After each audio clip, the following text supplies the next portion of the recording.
أجدد الترحيب بكم والوفد المرافق لكم في الجزائر.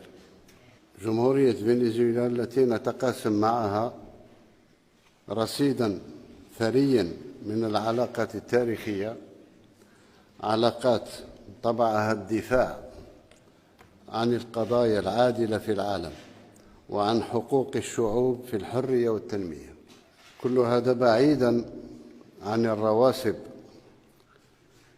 الموروثة عن عهد الاستبداد والاستغلال والظلم.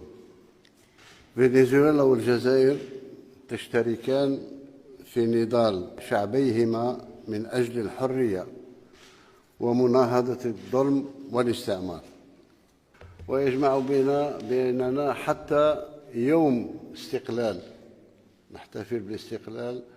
فنزويلا تحتفل باستقلالها يوم 5 جويلية ونحن كذلك.